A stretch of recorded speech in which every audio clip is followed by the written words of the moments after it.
अलिकति असहज भन्ने भएको छ जुन यो माथि चढाउनको लागि अलिकति यो तपाईँले देखिराख्नु भएको यो हाइड्रा मेसिन रहेको छ। हाइड्रा मेसिनबाट पाइल फाउन्डेसनको लागि चाहिँ यो रडहरू बुनेर रेडी गरेको छ र अब यसलाई 18 मिटरसम्मको पिलरहरू यहाँनिर चाहिँ पाइलहरू बन्छ र त्यसको माथि चाहिँ करिब 50 मिटर प्लसको चाहिँ फ्लड लाइट हाइटमा टावरमा हुन्छ र यो चाहिँ अब यो राख्ने काम हुँदैछ। निकै अग्लो छ, तपाईले देख्न सक्नुहुन्छ यो मसिनले उठाइरहेको छ।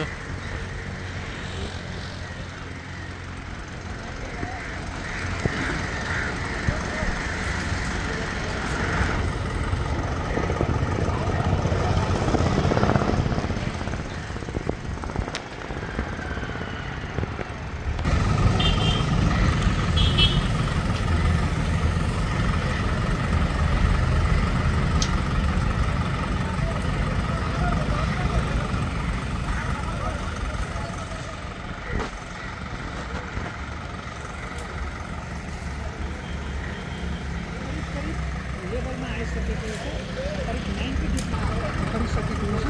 अब तपाईँले देखिराख्नु यो पाइलको लागि तयार गरेको मा चाहिँ तयारी भइरहेको छ। करिब 17-18 मिटर जतिको यो खालको रहेको छ। हेरौँ अब कसरी पसाउने छ त।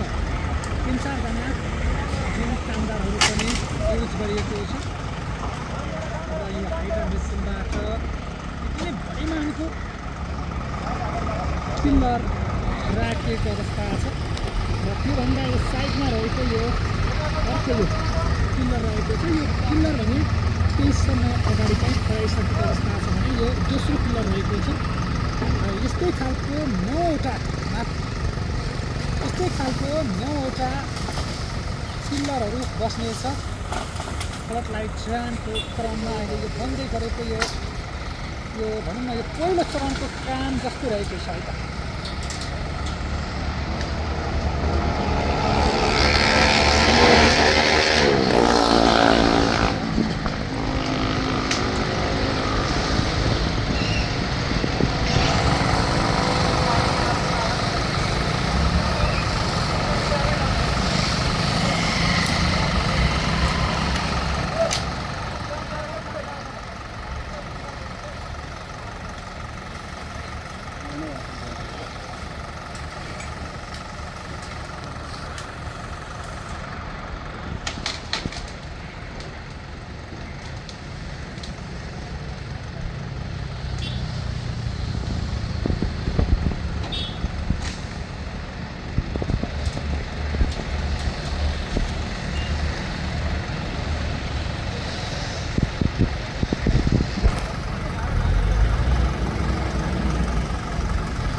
सक्दैन हुन सक्दैन खाली छ